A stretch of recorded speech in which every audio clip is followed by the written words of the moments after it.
Thank you for tuning in to another episode of Forgotten Gear Restorations, and we're going to take a look inside of one of Fender's earliest reissue amps, the Vibroverb Reissue. This one's being quite naughty. Let's take a peek in there and find out what's going on. Don't forget to like and subscribe.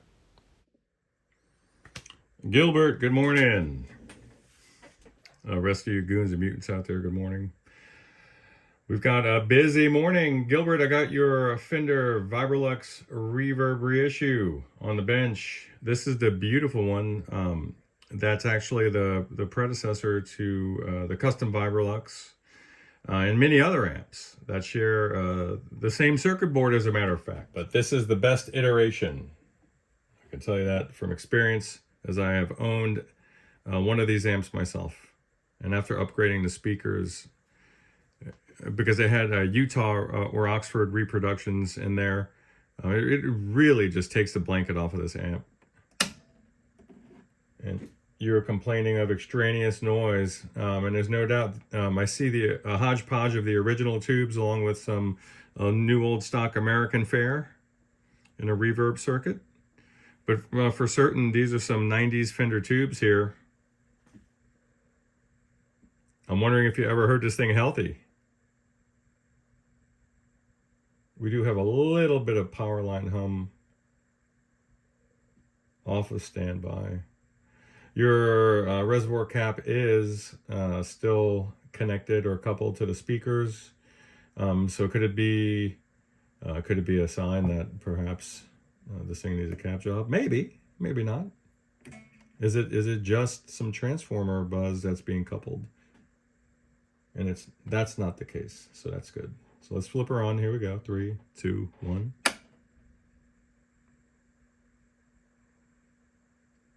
And I do hear some rustling. Here's the normal channel.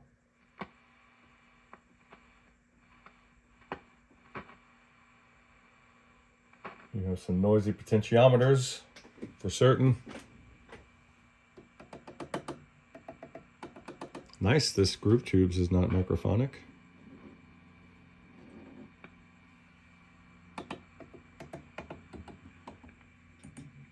You have an intermittent speaker cable. Is that a connection or just the cable itself? I see that some of these spade lugs need to be reconnected. But for certain, this is on the Fender Reissue series, all of them. This is something that goes wrong, and this is something that can put the output transformer, the tubes, in jeopardy.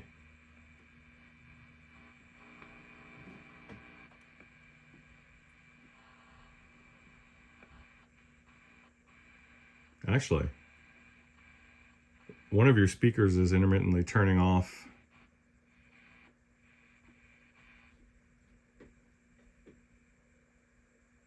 Interesting. So I'll take a look at the speaker wiring. So let's go look at the vibrato channel. And this one is certainly noisy. Stand by real quick.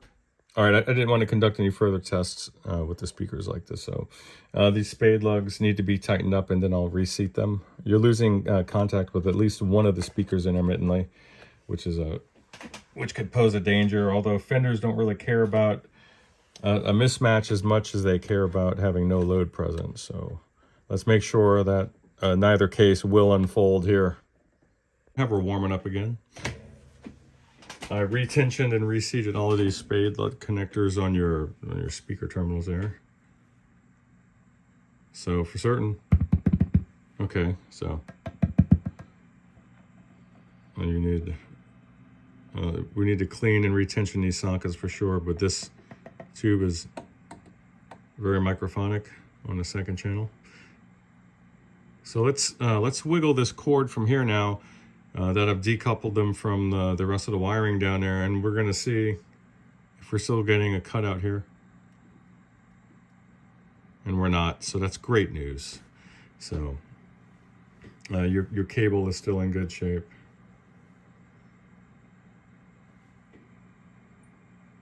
And I'm just giving this a listen. There's some faint 60 hertz in the background. Maybe it's 120, but it's so far recessed into the background. So let me test the other controls. Actually, let me put a signal in there. That's what we need to do. Whenever we get an amp with reverb, we just got to do it. You need your controls cleaned for sure. Oh, you got a lot of noise in your reverb circuit.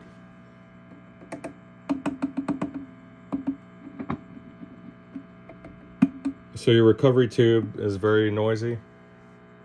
But it could also be a wiring error on the inside. Okay. Or a cable issue, we'll see. Wow.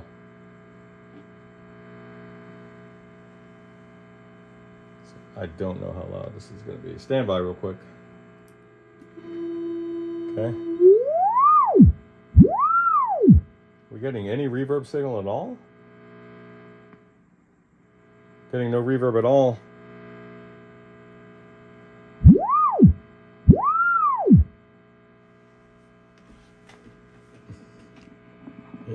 Yeah, we're not getting any reverb. Any at all. This guy's noisy as well. So let me pop these tubes out and see what's up. All right, so it doesn't matter what tube I put into the reverb recovery slot. It's microphonic, so I need to check the plate voltage. Because in my experience, sometimes if you have a fault with the cathode or another part of the circuit, it can cause microphonics in the tube or mechanical noise. So let's find out. Stand by. All right, so pardon the slanted shot, but I just want to drive a point. Watch this.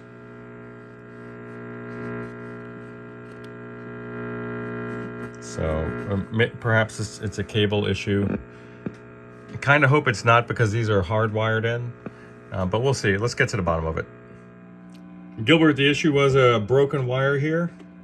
So I stripped the length of it off, and now we're in business. There we go.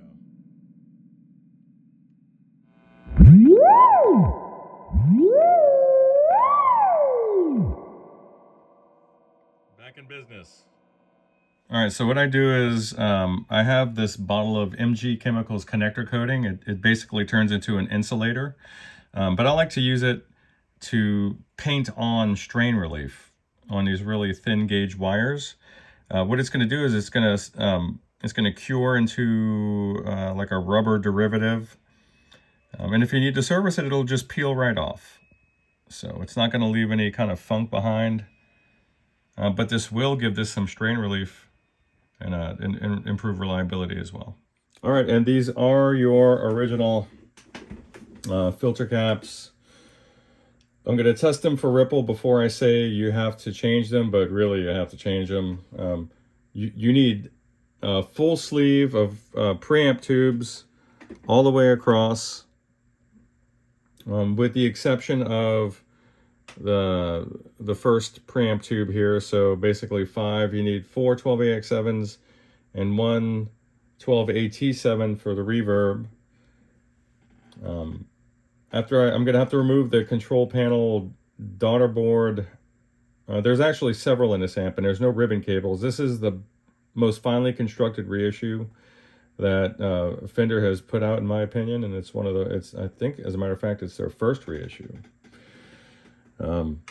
So that needs to be done. Your power tubes seem okay at the moment. I'm going to see how they're biased up a little bit later. But for certain, there's 3, if I'm not mistaken, 3 printed circuit boards that need to come out in order for me to access the business end of these pots so I can service them. But let me go ahead and test ripple on these caps here so I can determine. We'll go to AC voltage so I can determine whether or not we gotta replace these guys as well. And I probably just would, just as a matter of course. So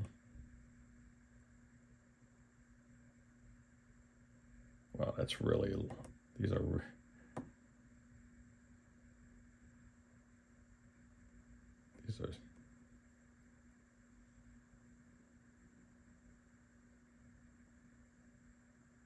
still good. Except for this guy. Let's see which direction we're going in. Yeah. These two guys need to go right here. There's 600 millivolts of AC here, and that's excessive. Even if this were the reservoir caps, that's excessive.